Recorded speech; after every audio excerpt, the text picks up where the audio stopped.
আমাদের লাস্ট 2 বছরে মিলে যে ছবিগুলো হিটের তালিকা থাকে, আমরা খুব ভালো বা খারাপের ইসে যাই না, আমরা মোটামুটি দেখি তারকা যাদের পপুলারিটি আছে, আমরা পপুলারিটি বেস করে কিন্তু আসলে বেসিক্যালি আমরা সিলেকশনটা করি। সো আমাদের জুরি বোর্ড থেকে আমাদের পপুলেশন মানে যেটা যারা কিনা খুব পপুলার এখন এই মুহূর্তে যাদের মার্কেট কাটতি তাদেরকে নিয়ে আমাদের এই ইন্টারন্যাশনাল শোগুলো করা হয়। আমাদের লন্ডনের শোটাতে থাকছে কে আরিফিন শুভ, তারপরে থাকছে অপু বিশ্বাস, তারপরে থাকছে আমাদের নীরব, সজল, থাকছে তবা মির্জা, থাকছে তানজিন দিশা, থাকছে আখি আলমগীর, থাকছে ওমর সানির কথা তো আমরা বলাই হয়েছে।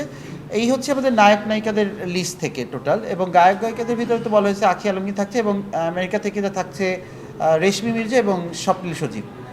আর মডেলদের ভিতর থেকে যাচ্ছে আমাদের রুমা, আপনারা সবাই চেনেন বোধহয়, মডেল রুমা, এবং আমাদের মডেল আসিফ যাচ্ছে মডেল থেকে। আর এই হচ্ছে আমাদের লন্ডনের মোটামুটি আর্টিস্ট লিস্ট। বাবু ভাই তো এখন আমাদের অর্গানাইজেশনের ভিতরে, বাবু ভাইকে তো আর আলাদাই ধরতেছিল আমরা। আর অর্গানাইজার হিসাবে আছি আমি পিয়াল হোসেন, আমার সাথে আছেন আফতাব ভাই লন্ডনের শোটাতে, এবং অবশ্যই বাবু ভাই তো আমাদের সাথে সবসময় আছেনই। এই হলো আমার লেওয়াল, আমার 45টা স্টলের হলো ক্যাপাসিটি, 5টা ইউকে থেকে দেবো, বাংলাদেশ থেকে 40টা। তো এখান থেকে এখনও পর্যন্ত যারা যারা যাচ্ছে তারা হলো আইটি সেক্টর থেকে আছে, garments, real estate, tour operator এবং ব্যাংক। এই সেক্টরগুলি এখন পর্যন্ত আমাদেরকে পারফর্ম করছে। তো এখানে আরও লেদার যুক্ত হবে, লেদার থেকে কথা হচ্ছে, মানে বাংলাদেশের সাথে রিলেটেড সবগুলো পণ্য নিয়ে আমরা আসলে লন্ডনে যেতে চাচ্ছি।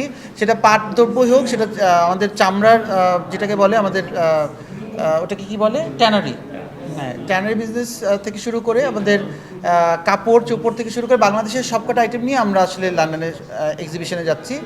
পুরো বাংলাদেশটাকে আমরা প্রেজেন্ট করতে যাচ্ছি লন্ডনে। আপনারা সবাই দোয়া করবেন যাতে বাংলাদেশের মান সম্মানটা নিয়ে জানি আমরা ওখানে শোটা করতে পারি, এবং মান সম্মান বজায় রেখে জানি আমরা ব্যাক করতে পারি।